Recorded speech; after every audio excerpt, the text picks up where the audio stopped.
Hello, ಎಲ್ಲರಿಗೂ ನಮಸ್ತೆ. ರತ್ನ ಪ್ರಪಂಚ ಚಾನಲ್ಗೆ ಸ್ವಾಗತ. ಕನ್ನಡ ವ್ಯಾಕರಣ ತರಗತಿಯಲ್ಲಿ ನಾನು ಹಲವಾರು ವ್ಯಾಕರಣಾಂಶಗಳ ಬಗ್ಗೆ ತಿಳಿಸ್ಕೊಟ್ಟಿದ್ದೀನಿ. ಇಂದಿನ ತರಗತಿನಲ್ಲಿ ನಾವು ವ್ಯಾಕರಣಾಂಶದ ಮಾಹಿತಿನಲ್ಲಿ ಪ್ರತ್ಯಯಗಳ ಪರಿಚಯವನ್ನ ಮಾಡ್ಕೊಡ್ತಾ ಇದ್ದೀನಿ. ಇದಕ್ಕಿಂತ ಮುಂಚಿತವಾಗಿ ವ್ಯಾಕರಣ ತರಗತಿಗಳು ನಿಮಗೆ ಗೊತ್ತಿಲ್ಲ ಅಂತಂದ್ರೆ ಇದಕ್ಕಿಂತ ಮುಂಚಿತವಾಗಿ ಸಾಕಷ್ಟು ವ್ಯಾಕರಣ ತರಗತಿಗಳನ್ನ ಮಾಡಿದ್ದೀನಿ. ಅಲ್ಲಿ ವ್ಯಾಕರಣಾಂಶ 6ರಿಂದ 10ನೇ ತರಗತಿ ಎನ್ನುವಂತ ಒಂದು ಪ್ಲೇ ಲಿಸ್ಟ್ ಅನ್ನ ಮಾಡಿದ್ದೀನಿ. ದಯವಿಟ್ಟು ಆ ಪ್ಲೇ ಲಿಸ್ಟಿಗೆ ಹೋದ್ರೆ ಎಲ್ಲ ವ್ಯಾಕರಣಾಂಶ ತರಗತಿಯ ಮಾಹಿತಿ ನಿಮಗೆ ಸಿಗುತ್ತೆ. ಅದಕ್ಕಿಂತ ಮುಂಚಿತವಾಗಿ ಯಾರೆಲ್ಲ ನಮ್ಮ ಚಾನೆಲ್ ನ ಹೊಸದಾಗಿ ವೀಕ್ಷಣೆ ಮಾಡ್ತಾ ಇದ್ದೀರೋ ಈ ಕೂಡಲೇ ಸಬ್ಸ್ಕ್ರೈಬ್ ಆಗಿ ವೀಕ್ಷಣೆ ಮಾಡಿ ಅಂತ ವಿನಂತಿಯನ್ನ ಮಾಡ್ತಾ, ತಡ ಮಾಡೋದ್ ಬೇಡ, ಬನ್ನಿ ವ್ಯಾಕರಣಾಂಶದ ತರಗತಿಯನ್ನ ಶುರು ಮಾಡೋಣ. ಪ್ರತ್ಯಯಗಳ ಪರಿಚಯವನ್ನ ಮಾಡ್ತಾ ಹೋಗ್ತೀನಿ. ಗಮನಿಸಿ, ವ್ಯಾಕರಣಾಂಶ ತುಂಬಾನೇ ಮುಖ್ಯ ನಮ್ಮ ಜೀವನಕ್ಕೆ. ಯಾಕಂದ್ರೆ ಪ್ರತಿನಿತ್ಯ ನಾವು ಓದುವಂತಹ ಸಂದರ್ಭದಲ್ಲಿ ತರಗತಿಗಳು ಬದಲಾದಂತೆ ಪಾಠಗಳು ಬದಲಾಗ್ತವೆ, ಆದ್ರೆ ವ್ಯಾಕರಣಾಂಶ ಮಾತ್ರ ಬದಲಾಗೋದಿಲ್ಲ. ಇದು ಮೊದ್ಲಿನ 1ನೇ ತರಗತಿಯಿಂದ ಕಲ್ತಿದ್ರು ಕೂಡ ಅದು ಅಪ್ ಟು ನಿಮ್ಮ ಕಾಂಪಿಟೇಟಿವ್ ಲೆವೆಲ್ ಎಕ್ಸಾಮ್ಸ್ ವರ್ಗು ಕೂಡ ತುಂಬಾ ಇಂಪಾರ್ಟೆಂಟ್ ಆಗುತ್ತೆ. ಹಾಗಾಗಿ ಯಾವುದೇ ಕಾರಣಕ್ಕೂ ವಿಡಿಯೋವನ್ನ ಸ್ಕಿಪ್ ಮಾಡದೆ ಪೂರ್ತಿಯಾಗಿ ನೋಡಿ ಅಂತ ವಿನಂತಿಯನ್ನ ಮಾಡ್ತೀನಿ. ಪ್ರತ್ಯಯಗಳು ನಾಮ ಪ್ರಕೃತಿಗೆ ಅಂದ್ರೆ ಪ್ರತ್ಯಯಗಳ ನಾಮ ಪ್ರಕೃತಿಗೆ ಮೂಲ ಪದಕ್ಕೆ ನಿರ್ದಿಷ್ಟ ಅರ್ಥ ಬರುವಂತೆ ಮಾಡುತ್ತವೆ. ಪ್ರತ್ಯಯಗಳನ್ನ ಸ್ವತಂತ್ರವಾಗಿ ಬಳಸಲು ಬರೋದಿಲ್ಲ, ಹಾಗೆ ಬಳಸಿದ್ರೆ ಅರ್ಥವೂ ಬರೋದಿಲ್ಲ. ಅಂದ್ರೆ ಯಾವುದೇ ಒಂದು ನಿರ್ದಿಷ್ಟವಾದಂತಹ ಒಂದು ಪದಗಳನ್ನ ಬಳಸ್ಬೇಕು ಅಂದ್ರೆ ಅದು ಏನಾಗ್ಬೇಕು, ಪ್ರತ್ಯಯಗಳ ಬಳಕೆ ಇರ್ಬೇಕು. ಇಲ್ಲಾಂದ್ರೆ ಅದ ಅರ್ಥ ಸರಿಯಾದಂತಹ ಹೊಂದಾಣಿಕೆ ಆಗೋದಿಲ್ಲ. ಅದಕ್ಕೋಸ್ಕರ ವಾಕ್ಯ ರಚನೆಯ ಸಂದರ್ಭದಲ್ಲಿ ನಾಮ ಪ್ರಕೃತಿಗಳು ಪಡೆಯಬೇಕಾದ ಅರ್ಥ ವಿಷಯಗಳನ್ನ ತಂದುಕೊಡಲು ಸಹಾಯ ಮಾಡುವ ಕಾರಕಗಳೇ ಪ್ರತ್ಯಯಗಳನ್ನಂತದ್ದನ್ನ ನಾವು ಗಮನಿಸ್ಬೇಕು. ಇಲ್ಲಿ ಗಮನಿಸಿ, ಇವುಗಳನ್ನ ವಿಭಕ್ತಿ ಪ್ರತ್ಯಯವೆಂತ ಕೂಡ ಕರಿತೀವಿ ನಾವು. ಉದಾಹರಣೆ ಹೇಳ್ಬೇಕಂದ್ರೆ, ಮನೆ ಎಂಬುದು ಒಂದು ನಾಮಪದದ ಮೂಲ ರೂಪ. ಇದನ್ನ ನಾಮ ಪ್ರಕೃತಿಗೆ ಸೇರಿಸಿದಾಗ, ನಾಮ ಪ್ರಕೃತಿಯ ಪ್ರತ್ಯಯಗಳು ಸೇರಿದಾಗ ಇಲ್ಲಿ ಪದ ಆಗುತ್ತೆ. ಗಮನಿಸಿ, ಇಲ್ಲಿ ಪದ ಆಗುತ್ತೆ. ನಿಮ್ಗೆ ಏನಾದ್ರು ಇದು ನೋಟ್ಸ್ ಬೇಕಂದ್ರೆ ಸ್ವಲ್ಪ ಪಾಯಿಂಟ್ಸ್ ನ ಮಾಡ್ಕೊಂತ ಹೋಗಿ, ಇಲ್ಲಾಂದ್ರೆ ಚೆನ್ನಾಗ್ ಅನ್ಸಲ್ಲ. ನಿಮ್ದ ಓನ್ ವ್ಯಾಕರಣಾಂಶದ ಒಂದು ನೋಟ್ಸ್ ಇತ್ತಂದ್ರೆ ತುಂಬಾ ಈಸಿ ಆಗುತ್ತೆ. ಮನೆ ಮತ್ತೆ ಹೂ, ಇಲ್ಲಿ ಮನೆಯು ಎನ್ನುವಂತಹ ಒಂದು ಪದವನ್ನ ಸೇರಿದಾಗ ಇಲ್ಲಿ ಮನೆಯು ಎನ್ನುವಂಥದ್ದು ಹೂ ವಿಭಕ್ತಿಯನ್ನ ಸೂಚಿಸುತ್ತೆ. ಇಲ್ಲಿ ಮನೆ ಅಧಿಕ ಅಲ್ಲಿ ಎನ್ನುವಂಥದ್ದು ಮನೆಯಲ್ಲಿ ಎನ್ನುವಂಥದ್ದನ್ನ ಗಮನಿಸಿ. ಈ ರೀತಿಯಾಗಿ ವಿಭಕ್ತಿ ಪ್ರತ್ಯಯಗಳಿಗೆ ನಾಮಪದಗಳಿಗೆ ಏನಾಗುತ್ತೆ, ಆ ಒಂದು ಪ್ರತ್ಯಯಗಳು ನಾಮ ಪ್ರಕೃತಿಗಳು ಸೇರ್ಬಿಟ್ಟು ಅದು ಪ್ರತ್ಯಯಗಳಾಗ್ತವೆ. ಇಲ್ಲಿ ಪ್ರತ್ಯಯಗಳಂದ್ರೆ ಯಾವುದು, ವಿಭಕ್ತಿ ಪ್ರತ್ಯಯಗಳಲ್ಲಿ ನಾವು ಎಷ್ಟು ವಿಧಗಳನ್ನ ನೋಡ್ತೀವಿ ಅನ್ನುವಂಥದ್ದನ್ನ ಗಮನಿಸ್ತಾ ಹೋಗೋಣ. ವಿಭಕ್ತಿ ಪ್ರತ್ಯಯದಲ್ಲಿ ನಾವು 7 ವಿಭಕ್ತಿ ಪ್ರತ್ಯಯಗಳನ್ನ ಗಮನಿಸ್ತೀವಿ. ಇನ್ನೊಂದು 8 ಅಂತ ಹೇಳ್ತೀವಿ. ಅದನ್ನ ಸಂಬೋಧನಾ ಎನ್ನುವಂತ ವಿಭಕ್ತಿ ಪ್ರತ್ಯಯ ಅಂತ ಹೇಳ್ಬಿಟ್ಟು ಅದನ್ನ ಕೆಲವೊಂದು ಸಂದರ್ಭದಲ್ಲಿ ನಾವು ಬಳಸ್ತೀವಿ. ಕೆಲವೊಂದು ಜಾಸ್ತಿ ಹೆಚ್ಚು ಉಸಿರನ್ನ ತೆಗೆದುಕೊಂಡಾಗ ಅದನ್ನ ಬಳಸುವಂತ ಪ್ರಯತ್ನವನ್ನ ಮಾಡ್ತೀವಿ. ಇಲ್ಲಿ ವಿಭಕ್ತಿ ಮತ್ತೆ ವಿಭಕ್ತಿ ಪ್ರತ್ಯಯ ನೀವು ನೋಡ್ತಾ ಇರ್ಬೋದು. ವಿಭಕ್ತಿ ಮತ್ತೆ ವಿಭಕ್ತಿ ಪ್ರತ್ಯಯಗಳನ್ನ ಇಲ್ಲಿ ತೋರಿಸ್ತಾ ಇದ್ದೀನಿ ನಾನು. ಇಲ್ಲಿ ಅಂಡರ್ಲೈನ್ ಮಾಡ್ಬಿಡ್ತೀನಿ, ಯಾಕಂದ್ರೆ ನಿಮ್ಗೆ ಸ್ವಲ್ಪ ಗೊತ್ತಾಗುತ್ತೆ. ಇಲ್ಲಿ ವಿಭಕ್ತಿ ಯಾವ್ಯಾವ ಅನ್ನುವಂಥದ್ದನ್ನ ಇಲ್ಲಿ ಗಮನಿಸ್ತಾ ಹೋಗಿ, ಅದಕ್ಕೆ ಸಂಬಂಧಪಟ್ಟಂತಹ ವಿಭಕ್ತಿ ಪ್ರತ್ಯಯ ಯಾವುದು ಎನ್ನುವಂಥದ್ದನ್ನ ಇಲ್ಲಿ ಗಮನಿಸ್ತಾ ಹೋಗಿ. ಇಲ್ಲಿ ಪ್ರಥಮ ವಿಭಕ್ತಿ, ಮೊದಲನೇದಾನು ಪ್ರಥಮ ವಿಭಕ್ತಿಗೆ ನಾವು ಉ ಎನ್ನುವಂತಹ ಪ್ರತ್ಯಯವನ್ನ ಸೇರಿಸ್ತೀವಿ. ಇನ್ನು ದ್ವಿತೀಯ ವಿಭಕ್ತಿಗೆ ಅನ್ನು ಎನ್ನುವಂತಹ ಪ್ರತ್ಯಯವನ್ನ ಸೇರಿಸ್ತೀವಿ. ಇನ್ನು ತೃತೀಯ ವಿಭಕ್ತಿಯ ಪ್ರತ್ಯಯ ಇಂದ. ಇನ್ನು ಚತುರ್ಥಿ ವಿಭಕ್ತಿಯ ಪ್ರತ್ಯಯ ಗೆ, ಈಗೆ, ಕೆ ಎನ್ನುವಂಥದ್ದು. ಇನ್ನು ಪಂಚಮಿ ವಿಭಕ್ತಿ ಪ್ರತ್ಯಯಕ್ಕೆ ದೆಸೆಯಿಂದ. ಷಷ್ಠಿ ವಿಭಕ್ತಿಗೆ ಅ ಎನ್ನುವಂಥದ್ದು. ಸಪ್ತಮಿ ಅಲ್ಲಿ. ಸಂಬೋಧನಾ ಎನ್ನುವಂಥದ್ದು ಎ ಮತ್ತು ರೇ ಎನ್ನುವಂಥದ್ದನ್ನ ನಾವು ಬಳಸ್ತೀವಿ. ಅಂದ್ರೆ ಉದಾಹರಣೆ ಹೇಳ್ಬೇಕಂದ್ರೆ, ಯಾರಾದ್ರೂ ಈಗ ಹಾವು ಬಂತು ಅಂತ ತಿಳ್ಕೊಳ್ಳಿ. ಹಾವು ಬಂತ ಅಂದ ತಕ್ಷಣ ನಾವೇನ್ ಮಾಡ್ತೀವಿ, ಹಾವು ಬಂತು ಅಂತ ಅಷ್ಟೇ ಹೇಳೋದಿಲ್ಲ ಅಲ್ವಾ. ಅಯ್ಯೋಯ್ಯೋ ಹಾವು ಬಂತು, ಹಾವು ಬಂತು, ಅಯ್ಯೋಯ್ಯೋ ಅಂತಂದು ತುಂಬಾ ಉತ್ಸಾಹ ತೆಗೆದುಕೊಂಡು ಹೇಳ್ತೀವಿ. ಆ ಒಂದು ವಿಭಕ್ತಿಗೆ ನಾವು ಸಂಬೋಧನ ವಿಭಕ್ತಿ ಅಂತ ಹೇಳ್ತೀವಿ. ನಾಮ ಪ್ರಕೃತಿಗಳಿಗೆ ವಿಭಕ್ತಿ ಪ್ರತ್ಯಯಗಳನ್ನ ಸೇರಿಸಿದಾಗ ಏನಾಗುವುದು ಎಂಬುದನ್ನ ಗಮನಿಸ್ತಾ ಹೋಗೋಣ ನಾವೀಗ. ಇಲ್ಲಿ ನಾಮ ಪ್ರಕೃತಿ ಮತ್ತೆ ವಿಭಕ್ತಿ ಪ್ರತ್ಯಯ ಮತ್ತೆ ಪದ, ಈ ಮೂರನ್ನ ಚಾರ್ಟ್ ಅನ್ನ ನಾನು ತೋರಿಸ್ತಾ ಇದ್ದೀನಿ ನಿಮ್ಗೆ. ಇಲ್ಲಿ ನೋಡ್ತಾ ಇರ್ಬೋದು, ನೀವು ಗಮನಿಸ್ತಾ ಹೋಗಿ. ನಾಮ ಪ್ರಕೃತಿ, ವಿಭಕ್ತಿ ಪ್ರತ್ಯಯ ಮತ್ತು ಪದ ಅಂದ್ರೆ ಯಾವ ನಾಮ ಪ್ರಕೃತಿಗೆ ಯಾವ ವಿಭಕ್ತಿ ಸೇರಿದಾಗ ಆ ಪದ ಏನಾಗುತ್ತೆ ಎನ್ನುವಂಥದ್ದನ್ನ ಗಮನಿಸ್ತಾ ಹೋಗೋಣ. ಇಲ್ಲಿ ರಾಜ ರಾಜ ರಾಜ ಅಂತಾನೆ ಕೊಟ್ಬಿಟ್ಟಿದೀನಿ ನಾನು, ಯಾಕಂದ್ರೆ ಸುಲಭ ಆಗ್ಲಿ ಅಂತ ಹೇಳ್ಬಿಟ್ಟು. ಇಲ್ಲಿ ರಾಮ ರಾಮ ರಾಮ ಅಂತ ಕೊಡ್ತಿದ್ವಿ ಮೊದ್ಲು. ಸೊ ಈಗ ಸ್ವಲ್ಪ ಬದಲಾವಣೆ ಇರ್ಲಿ ಅಂತ ರಾಮ ರಾಜ್ಯ ಅಂದ್ರೆ ನಮ್ಮ ರಾಮ ರಾಜ್ಯ ಇರ್ಲಿ ಅನ್ನುವಂಥದ್ದು. ಅಯೋಧ್ಯೆನಲ್ಲಿ ರಾಮ ಇದ್ದಾನೆ, ಹಾಗಾಗಿ ಈಗ ರಾಜನಾಗಿದ್ದಾನೆ ಅನ್ನುವಂತ ಉದ್ದೇಶದಿಂದ ಇಲ್ಲಿ ರಾಜ ಅನ್ನುವಂಥದ್ದನ್ನ ಇಲ್ಲಿ ಗಮನಿಸ್ತಾ ಹೋಗೋಣ. ಇಲ್ಲಿ ರಾಮ ಎನ್ನುವಂತಹ ನಾಮ ಪ್ರಕೃತಿಗೆ ಹೂ ಎನ್ನುವಂತಹ ಪ್ರತ್ಯಯ ಸೇರಿದಾಗ, ಸಾರಿ ಮತ್ತೆ ರಾಮನೇ ಹೇಳ್ತಿದ್ದೀನಿ ನಾನು, ರಾಜ ಎನ್ನುವಂತಹ ನಾಮ ಪ್ರಕೃತಿಗೆ ಹೂ ಎನ್ನುವಂತಹ ಪ್ರತ್ಯಯ ಸೇರಿದಾಗ ರಾಜನು ಆಗುತ್ತೆ. ಇದೇ ರೀತಿಯಾಗಿ ಗಮನಿಸ್ತಾ ಹೋಗಿ ರಾಜ ಎನ್ನುವಂತಹ ನಾಮ ಪ್ರಕೃತಿಗೆ ಅನ್ನು ಪ್ರತ್ಯಯ ಸೇರಿದಾಗ ರಾಜನನ್ನು, ಇನ್ನು ರಾಜನಿಂದ, ರಾಜನಿಗೆ, ರಾಜನ ದೆಸೆಯಿಂದ, ರಾಜನ, ರಾಜನಲ್ಲಿ, ಇದಿಷ್ಟು ಪ್ರತ್ಯಯಗಳ ಒಂದು ಪದಗಳು ನಿಮ್ಗೆ ಕಾಣಿಸ್ತಾ ಹೋಗ್ತವೆ. ಇದಿಷ್ಟು ವ್ಯಾಕರಣಾಂಶವನ್ನ ನಾವು ನೋಡ್ತಾ ಹೋಗೋಣ. ಈಗ ನೀವು ವ್ಯಾಕರಣಾಂಶದ ಬಗ್ಗೆ ತಿಳ್ಕೊಂಡ್ರಿ ಅಲ್ವಾ? ಸೊ ಅದಕ್ಕೆ ಸಂಬಂಧಪಟ್ಟಂತಹ ಕೆಲವೊಂದು ಪ್ರಶ್ನೆಗಳನ್ನ ಕೊಟ್ಟಿದ್ದೀನಿ ನಾನಿಲ್ಲಿ. ಅಂದ್ರೆ ಇದನ್ನ ಡೈರೆಕ್ಟ್ ಆಗಿ ನಾನು ಭಾಷಾಭ್ಯಾಸ ಅಂದ್ರೆ ನಿಮ್ಮ ಪಠ್ಯ ಪುಸ್ತಕದಿಂದ ತೆಗೆದುಕೊಂಡಿರುವಂತದ್ದು.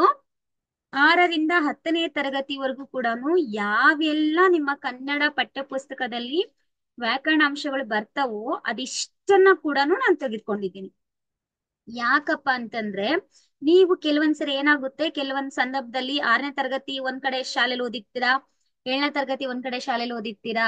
ಸೊ ಅಲ್ಲೇನಾಗಿರುತ್ತೆ, ನೀವು ಹೇಳ್ಕೊಡುವಂತ ಸಂದರ್ಭದಲ್ಲಿ ಸರಿಯಾಗಿ ಕಲ್ತಿರಲ್ಲ ವ್ಯಾಕರಣಾಂಶ. ಅವಾಗ ನಿಮಗೆ ಗೊಂದಲ ಆಗುತ್ತೆ 10th ಸ್ಟ್ಯಾಂಡರ್ಡ್ 9th ಸ್ಟ್ಯಾಂಡರ್ಡ್ ಓದೋರ್ಗೆ.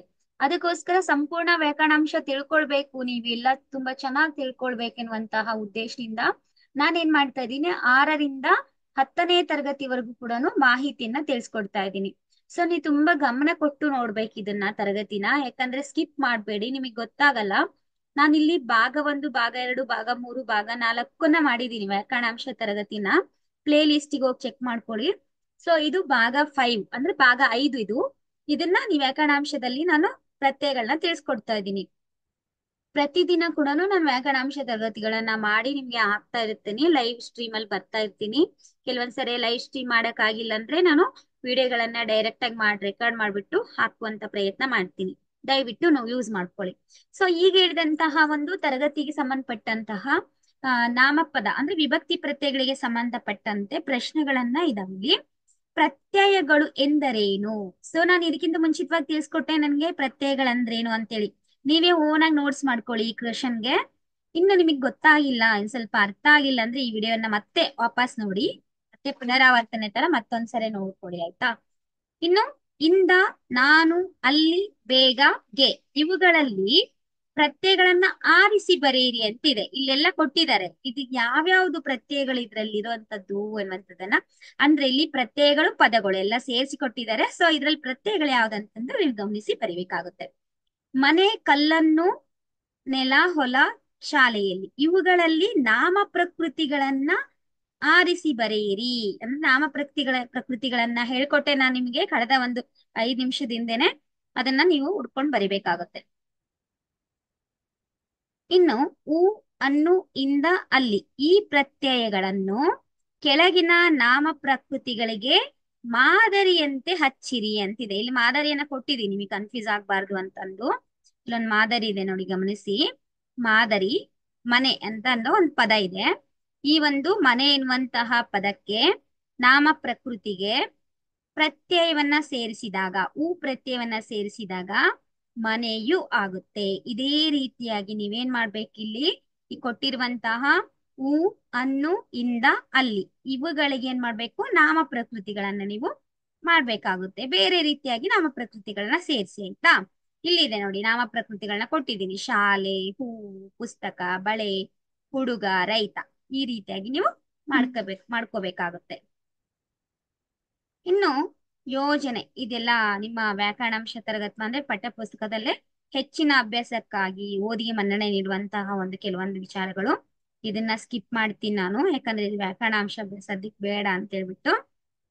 ಇಲ್ಲಿ ಶುಭ ನುಡಿ ಇದೆ ಕಲಿಯೋಣ ಸ್ವಲ್ಪ ಇರ್ಲಿ. ಕಲಿಯುವ ಸ್ವತಂತ್ರ ಇರಬೇಕು, ಒತ್ತಡ ಇರಬಾರ್ದು. ಆಡಿ ಕಲಿ, ಹಾಡಿ ಕಲಿ, ನೋಡಿ ಕಲಿ, ಮಾಡಿ ಕಲಿ. ಅಂದ್ರೆ ಕಲಿಯಲು ಸ್ವತಂತ್ರ ಇರ್ಬೇಕು, ಒತ್ತಡ ಇರಬಾರ್ದು.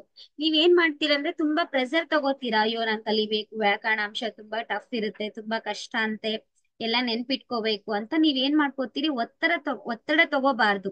ಅದನ್ನ ತುಂಬಾ ಕಾಮ್ ಆಗಿ ಕೂಲ್ ಆಗಿ ಕಲಿತಾ ಹೋಗ್ಬೇಕು. ಈಗ ಉದಾಹರಣೆ ಹೇಳ್ಬೇಕಂದ್ರೆ ನೀವು ದಿನನಿತ್ಯ ಮಾತಾಡ್ತೀರಾ ಅಲ್ವಾ, ಆ ಮಾತಾಡುವಂತಹ ಭಾಷೆನಲ್ಲೇ ವ್ಯಾಕರಣಾಂಶ ಇದೆ ಆಲ್ರೆಡಿ. ನೀವೇನ್ ಅದನ್ನ ಹೊಸ್ದಾಗಿ ಕಲಿತಾ ಇಲ್ಲ. ವ್ಯಾಕರಣಾಂಶವನ್ನ ಹೊಸ್ದಾಗಿ ನೀವ್ ಯಾರು ಕೂಡ ಕಲಿತಾ ಇಲ್ಲ. ಕನ್ನಡ ತುಂಬಾ ಸ್ಪಷ್ಟವಾಗಿ ಮಾತಾಡೋರು, ಕನ್ನಡ ಬರೆಯುವಂತವ್ರು, ಕನ್ನಡ ಓದುವಂತವ್ರು ಆಲ್ರೆಡಿ 90% ನಿಮ್ಮ ಹತ್ರ ಆಲ್ರೆಡಿ ವ್ಯಾಕರಣಾಂಶ ಬಿಲ್ಡ್ ಆಗ್ಬಿಟ್ಟಿದೆ. ಸೊ ಇನ್ನು 10% ಏನು ಯಾವ್ಯಾವ್ದು ವ್ಯಾಕರಣಾಂಶ ಅಂತ ಪತ್ತೆ ಹಚ್ಬೇಕಾಗಿದೆ ಅಷ್ಟೇ. ಈಗ ಉದಾಹರಣೆ ಹೇಳ್ಬೇಕಂದ್ರೆ, ಈಗ ನಾನು ನಾನು ಅಂತ ಪದ ಬಳಸಿದೆ. ನಾನು ಈ ನಾನು ಅಂತದ್ದೇನು, ನಾನು ಅನ್ನೋಂಥ ಪದ ಯಾವ್ದು ನಾನು ತಿಳಿಸ್ಕೊಟ್ಟೆ ನಿಮಗೆ ವ್ಯಾಕರಣಾಂಶದಲ್ಲಿ. ನಾಮ ಪ್ರಕೃತಿ ಅಲ್ವಾ, ನಾಮ ಪ್ರಕೃತಿ ಅಲ್ವಾ.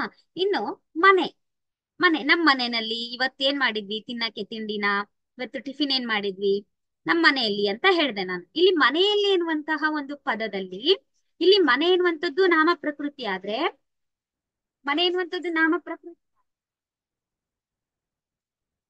ಪ್ರತ್ಯಯ ಏನ್ ಸೇರ್ಸ್ಬೇಕಲ್ಲಿ? ಎಲ್ಲಿ, ಮನೆಯಲ್ಲಿ. ಎಲ್ಲಿ ಎನ್ನುವಂಥದ್ದು ಏನದು? ಅಲ್ಲಿ ಎನ್ನುವಂಥದ್ದನ್ನ ಏನ್ ಸೂಚಿಸುತ್ತೆ?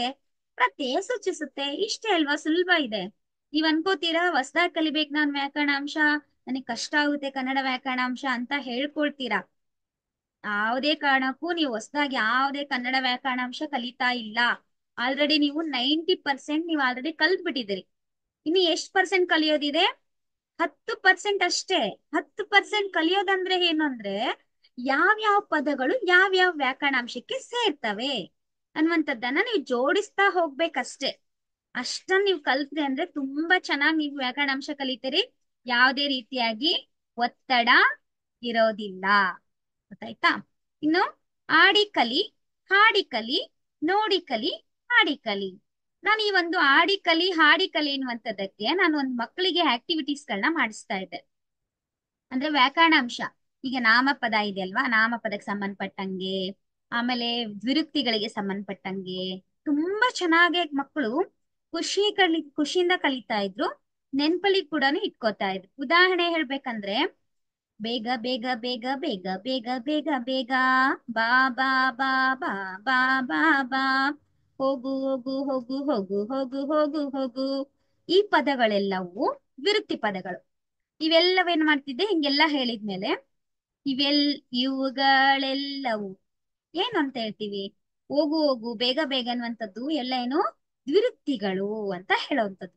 ಇನ್ನು ಮಳೆ ಬಂತು ಮಳೆ ಬಂತು, ರಪ್ಪ ರಪ್ಪ ರಪ್ಪ, ಎಲೆಗಳು ಬಿದ್ದವು ತಪ್ಪ ತಪ್ಪ ತಪ್ಪ, ನೀರು ಹರಿಯಿತು ಜುಳು ಜುಳು ಜುಳು, ಸಾಸಿವೆ ಕೂಗಿತು ಚಟಪಟ ಚಟಪಟ ಚಟಪಟ.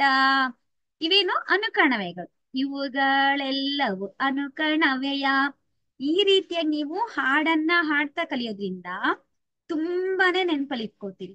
ಯಾವ್ದೇ ಕಷ್ಟ ಆಗಲ್ಲ, ಯಾವ್ದೇ ತೊಂದ್ರೆ ಆಗಲ್ಲ, ಏನು ಟಫ್ ಅನ್ಸಲ್ಲ. ಕನ್ನಡದ ವ್ಯಾಕರಣಾಂಶ ಯಾವುದೇ ರೀತಿಯಾಗಿ ಕಬ್ಬಿಣದ ಕಡಲೆ ಅಲ್ಲ. ಆಯ್ತಾ? ಅದಕ್ಕೋಸ್ಕರ ಈ ರೀತಿಯಾಗಿ ನೀವು ತುಂಬಾ ಸುಲಭವಾಗಿ ಕಲಿತಾ ಹೋಗ್ಬೇಕು. ಸೊ ಮುಂದಿನ ತರಗತಿಲಿ ನಾನು ಯಾವ ವಿಚಾರವಾಗಿ ವ್ಯಾಕರಣಾಂಶ ತಿಳಿಸ್ಕೊಡ್ತಾ ಇದ್ದೀನಿ ನಿಮಗೆ ಅನ್ನುವಂಥದ್ದು ಹೇಳ್ಬಿಡ್ತೀನಿ. ಲೇಖನ ಚಿಹ್ನೆಗಳ ಬಗ್ಗೆ ತಿಳಿಸ್ಕೊಡ್ತಾ ಇದ್ದೀನಿ. ಸೊ ಯಾರೆಲ್ಲ ನಮ್ಮ ಚಾನೆಲ್ ನ ಸಬ್ಸ್ಕ್ರೈಬ್ ಆಗಿಲ್ವೋ ಈ ಕೂಡಲೇ ಸಬ್ಸ್ಕ್ರೈಬ್ ಮಾಡ್ಕೊಳ್ಳಿ. ಒಳ್ಳೆ ವ್ಯಾಕರಣಾಂಶ ತರಗತಿ ತಿಳಿಸ್ಕೊಡ್ತಾ ಇದ್ದೀನಿ, ಸೊ ಮಿಸ್ ಮಾಡ್ಕೋಬೇಡಿ. ದಯವಿಟ್ಟು ಸಬ್ಸ್ಕ್ರೈಬ್ ಆಗಿ. ಈ ಒಂದು ವ್ಯಾಕರಣಾಂಶ ತರಗತಿ ನಿಮ್ಗೆ ಇಷ್ಟ ಆಯ್ತಂದ್ರೆ ಲೈಕ್ ಮಾಡಿ. ಜೊತೆಗೆ ನಾನು ಹಾಕುವಂತಹ ಎಲ್ಲಾ ವಿಡಿಯೋಗಳು ನಿಮ್ಗೆ ಇಷ್ಟ ಆಯ್ತಂದ್ರೆ ಕಮೆಂಟ್ ಬಾಕ್ಸ್ ಅಲ್ಲಿ ಕಮೆಂಟ್ ಮಾಡಿ. ನಿಮ್ಗೆ ಯಾವ್ದು ಪರ್ಟಿಕ್ಯುಲರ್ ಆಗಿ ಯಾವ ವ್ಯಾಕರಣಾಂಶಕ್ಕೆ ಸಂಬಂಧಪಟ್ಟಂತೆ ನಿಮ್ಗೆ ಆ ಕ್ಲಾಸ್ ಬೇಕೋ ಅದನ್ನ ನೀವೇನ್ ಮಾಡಿ, ನನ್ಗೆ ಮೆಸೇಜ್ ಮಾಡಿ, ಕಮೆಂಟ್ ಮಾಡಿ.